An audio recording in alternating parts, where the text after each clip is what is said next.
සබ්බ පාපස්සකරණ කුසලස්ස උපසම්පදා සචිත්ත පරියෝදපන ඒතම් බුද්ධානුශාසන. හොඳ දේවල් කරන්න දුවේ පුතේ. මැරුණාට පස්සේ දුකක් නොලැබෙන දෙයක් කරන්න.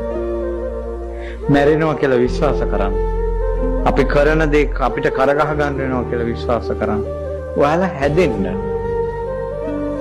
මෙතෙක් සත්තු මරපු කෙනා එකෙන් වළකිනවනම් ඔයාලගේ ප්‍රස්තාරේ භව ප්‍රස්තාරේ ඉහළට යනවා සසර.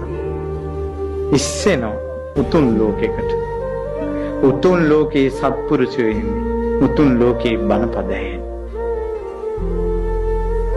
හොරකමින් වළකින. වැරදි වැඩ, වල් වැඩ ඒ වගේ වළකින. බොරු කීමෙන් වළකින.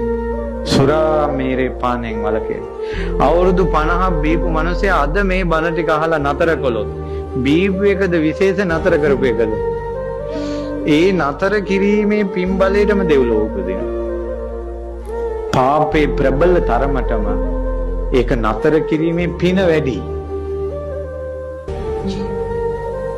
පින වැඩි. ඔයාලගේ වැරද්ද ප්‍රබල තරමටම නතර කිරීමේ පින වැඩි. අය දුක් වෙන්න දෙයක් නැහැ. කර්මානුරූපව තමන් අවංකවම වැරද්දකින් අත්මිදිලා නම් ඒ පිනේ දිඨ ධම්ම විදින විපාකය තමයි මැරෙන වෙලාවේ ඒ පාපේ මතක් වෙන්නේ නැහැ. දැන් මතක් වෙයි අපි පරණ කරපු වැරදි. මැරෙන වෙලාවේ මතක් වෙන්නේ නැහැ. මක් නිසාද? අවංකවම වැරද්දෙන් අත්මිදුන නිසා.